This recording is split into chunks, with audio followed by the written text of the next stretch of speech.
Yo, what it do, YouTube? It's your boy Key coming at y'all boys with a brand new video, and today we're going ahead and get into the story of EBT, Eberhard, Lil B.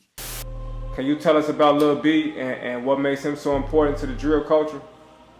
I don't know, brother. Because Lil B was doing this shit that fucking rapping about. Police would come to the barbershop and say like, yeah, if this guy comes over here, we don't want him on this street, you call us immediately type of activity. He got kicked by the police. He had dressed like a homeless person and lay on the street to catch you walking past. That's how committed he was to that, bro.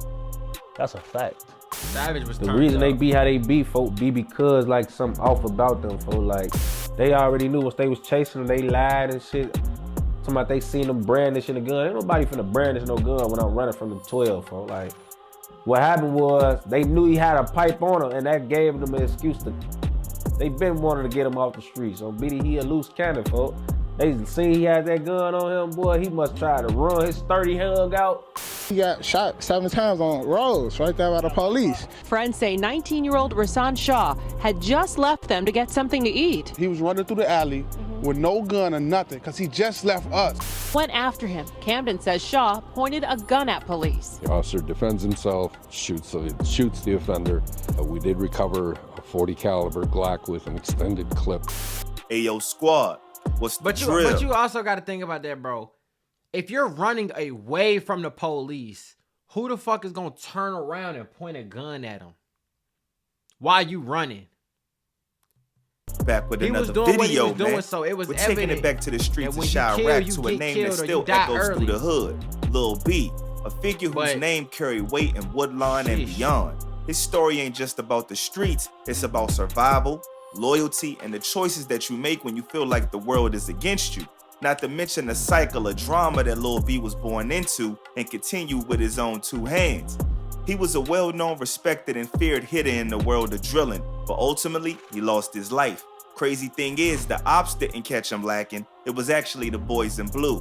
With many theories as to why he was assassinated, his name continues to live on as an almost mythical figure. But just who was the ruthless and feared Lil B? Did he really wear disguises and move in silence like an assassin to catch his bodies?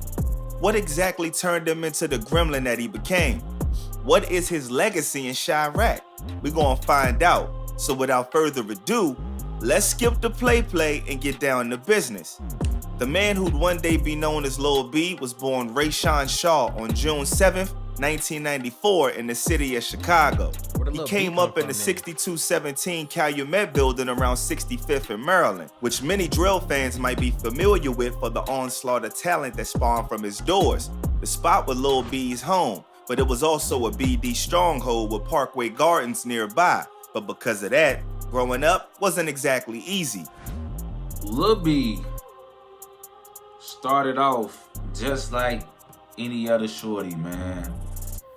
Like he wasn't rambunctious at all. His mom Sharon was holding it down, just providing for her kids in a rough environment. But she had it real rough herself. Cause see, Lil B's pops was nowhere near to be found. He had 2 sisters, Tiara and Dominique, and a little bro. So Sharon had her hands full taking care of them little youngins. Tiara was tight with TYMB members. People don't understand how hard it makes it on their parents when they not only are they going through what they're going through, they in the hood, they probably working long hours, making bullshit money, like, and then your badass keep getting locked up. They paying for bonds, lawyers, and they gotta send you to court with a public defender, hoping that you don't get on life sentence. Like they don't understand how hard they make it on other people living how they live sometimes. I ain't gonna care. Always in their circle, while Dominique was linked close to King Von's peoples, with rumors flying about her trying to set Von up back in 2012. So it's safe to say that Lil B wasn't the only member of his family that was connected. Family ran deep for Lil B too. He had cousins all over TYMB and Dro City like Courtney and Cortez, who some folks say deleted Tuka from EBT. He also had a close bond with Twin from TY. But then we found out that that wasn't true. They say OD killed Tuka because Tuka beat him up at school that very day. MB, they moms were cool and they grew up tight because of that. At first, Lil B had a tough choice to make. cause he lived in Eberhard Block. That was EBT territory, and it's where his mom and sisters were posted up. So Lil B wasn't gonna step on no toes, but at the same time, his loyalties laid elsewhere. Life in Woodlawn wasn't for the faint of heart. Violence was a part of the air you breathed. Lil B came up in a pressure cooker and it shaped him into who he was, a name that will be remembered long after the Calumet buildings came down. Nah, Lil B always been a little threw off. I think Lil B was slow, for I ain't gonna lie. I think he had like a little, I don't know if that's the right word, but you could just tell like certain niggas, bro, they don't really be like, the reason they be how they be, folk, be because like something off about them, folk, like. Growing up in the Calumet buildings, Lil B ain't have much of a choice but to be in that street life. The streets was all around him. It wasn't just regular apartments. That was BD territory full of gang ties and street drama. When the Calumet buildings came down, his family moved to 64th and Ingleside, right in Toro City, deep in TYMB territory, which locked him even deeper with EBT's rivals. That's who they named TYMB out there. It was one of the guys named TY from over there on BD. That shit, he was Young Money, and that's how they became TYMB on BD. It was inspired by Lil Wayne's Young Money label, but all that changed when B's cousin Ty got taken out in 2009. The crew changed their name to mean Ty, You're My Brother, making it a part of Dro City where Lil B's own flesh and blood could live on forever. The loss hit Lil B and his family hard, but it also tied him closer to TYMB, because most of his people was already repping it. These streets were shaping the drill culture you hear about today, where early influences like King Louie and Pac-Man paved the way. Lil B came up in that energy. By 2007, Lil B had started making a name for himself, not for music, but for sliding. People in the streets knew what he was about. So, Lil B from STL EBT, that's somebody you did not want to play with. He will leave your ass standing right there. He even shot one of the guys right in our face. On phone.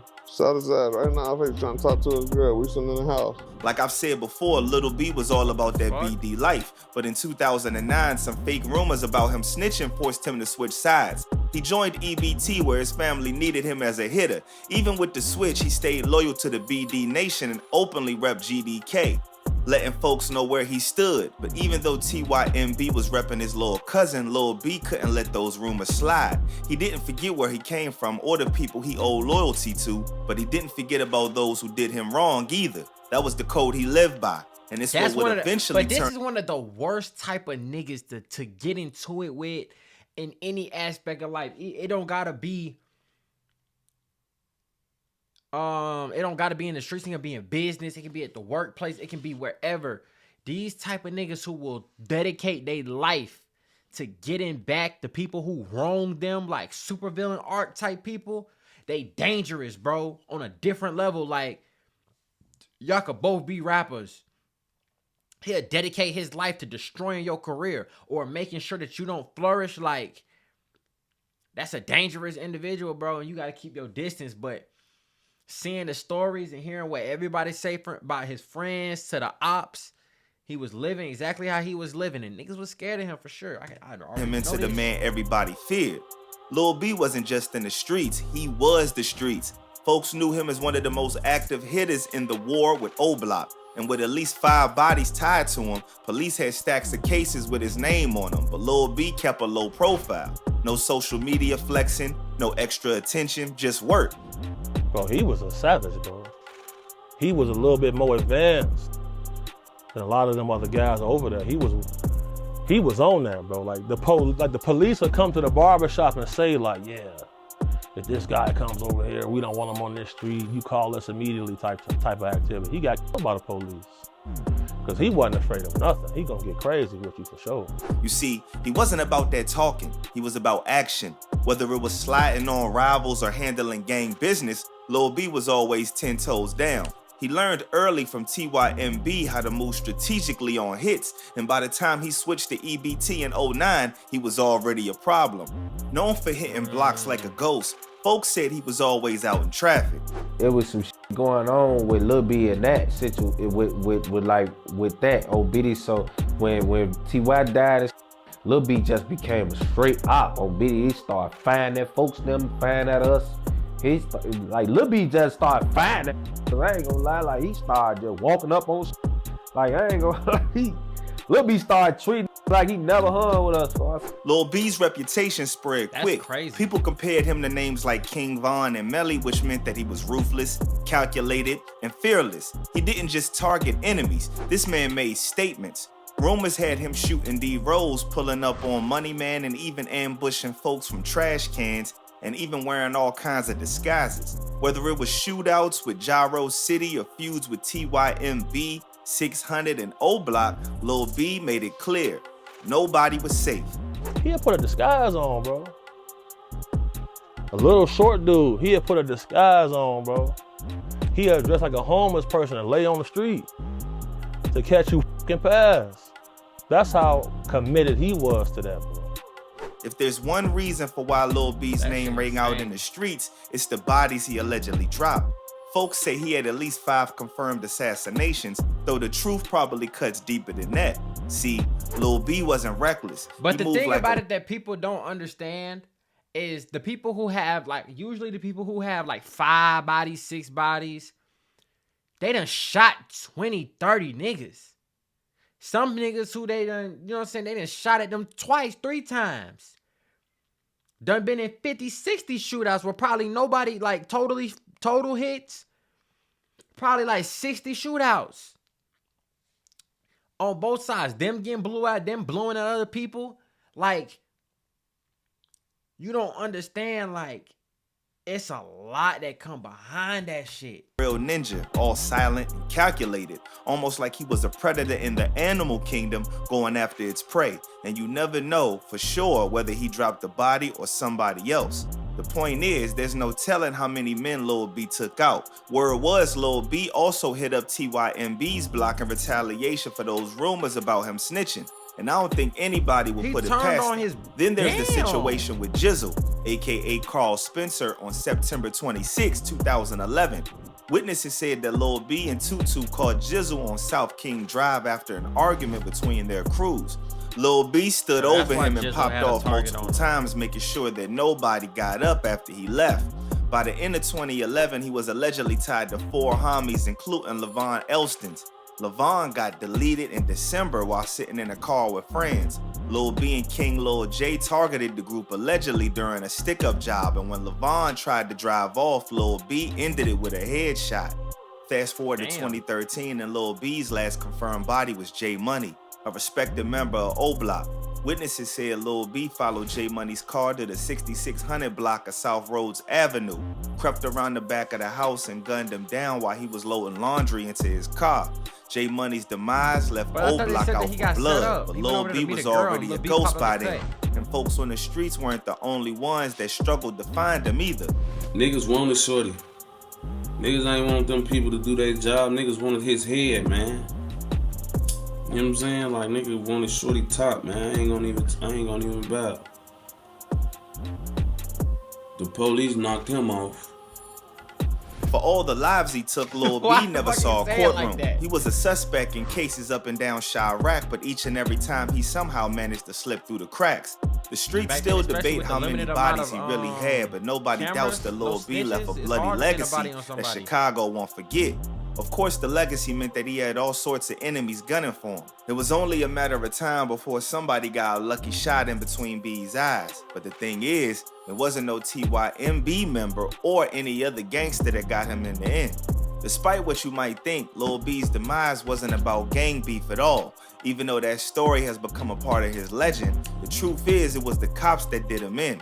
It all went down on March 29th, 2014 up in Woodlawn, where 5-0 say they caught. But the thing about it is, like I said earlier in the video, when you do what you do, when you out here building up this dirt and this karma, you don't get to decide how you go. God does. Whether you die of natural causes, a car accident, whether you just get sick out of nowhere, and whatever happens is going to happen. But everybody got to face their karma. B trying to move product. When he ran, they concerned him in a gangway and claimed he pulled the Glock with an extended mag. That's when they opened fire, hitting him multiple times and eliminating him instantly. But if he did, he probably tried to throw the gun. In the middle of a Chicago street, in the middle of the morning, a suspect allegedly pulls a police who fired shots. Good evening, everyone. I'm Jim Williams. My Martinez is off. It happened in the Woodlawn neighborhood. Police say they were chasing a suspected drug dealer. But folks close to him tell a different story. His cousin and homie said he was unarmed just trying to hop a gate. His mom called it excessive, saying he was headed home to a family house. And based on B's history, there's no chance that he'd be moving product. He didn't deal in any of that. B was a driller through and through. That was his bread and butter, and he was always professional about it. Then again, others say that he had a piece on him, and that's what made the cops shoot. The rumor starts to spread that he didn't have a gun, the police shot him for no reason. Nothing could be further from the truth. If you're carrying a gun, I can tell you out of what I know and what I done been through, he probably jumped the gate, tried to throw the gun. They seen him with the gun and blew him down. That's what happened. I don't think he was like, he didn't point it at him. There's no way, bro. There's no way. Why would you jump a gate and then turn around and shoot through the gate? And then especially if the cops should be chasing you, they probably wouldn't already had a pipe out. If they seen you selling drugs, they're not finna be running with their gun in their hand. Let's be real about this shit. They're not finna be running with their gun in their hand. And if they were, they was waiting for you to do something to kill you. You feel me? Like, that doesn't even make sense. It doesn't add up. and you're stopped by the police, put your hands up in the air, and I guarantee you, you won't get shot. Point a gun at a policeman, and I guarantee you, you will get shot. And that's what happened in this case. Absolutely. In the end, there was no change in the cold, hard truth. Lil B was gone, and all that was left was his name. No matter what you think about him, Lil B's name carried weight. He was ruthless, relentless, and downright feared. People knew that when Lil B was around, you couldn't move careless, which is why he shaped the game in ways most can't. Can you tell us about Lil B and what makes him so important to the drill culture? Cause Lil B was doing the shit that fucking rapping about. His early days with TYMB, the drama that came after, and his switch to EBT showed how wild and unpredictable the street life could be. He wasn't just about surviving, he was making moves, flipping alliances, and leaving a mark everywhere he went. EBT's war with the rivals like Wick City and TYMB got fueled by Lil B's energy. His actions had gangs changing how they operate, and even years later, folks are still feeling the ripples. I done seen him like that, folks, but I ain't gonna lie, I wasn't trying to run it. I wasn't trying to see Lil B, folks. I ain't gonna lie, folks. Not even on those scary shit, just like, when you see Lil B, folks, you better have your gun. But for all that chaos, Lil B stayed low-key compared to some other names. That's what made him even more dangerous. I've said it once and I'll say it again. He wasn't out here for the fame, just the work. Whether it was rivalries, the streets he controlled, or the fear he left behind, his impact didn't just shape the block, it shaped the whole South Side. Lil B's story is one of power, pain, respect, and retaliation. He lived fast, left a legacy, and became a part of Chicago's history. Love him or hate him, his name ain't going nowhere. But let us know in the comments what you think about, bruh. Do you I think that nigga was a little bit thrown off. He done seen too much, especially at a young age. He running around on the other side, seeing what they got going on. And it's like, it's helpful, but it's super dangerous as well. When you have somebody who's so advanced, as they say he was, around people who either just, like you said, doing it for a name or for fun, and it's somebody who really taking it serious, you a different type of beast, you a different type of animal. He caught 5 bodies in less than 2 years. You feel me? People can say a lot of shit, but most people, they got them bodies way spread out. He caught 5 bodies in 2 years. He was living like that. You know what I'm saying? Rest in peace, peace and condolences to his peace and condolences to his family. It's your boy Key checking in, checking out. It's the story of Lil B. Here we go.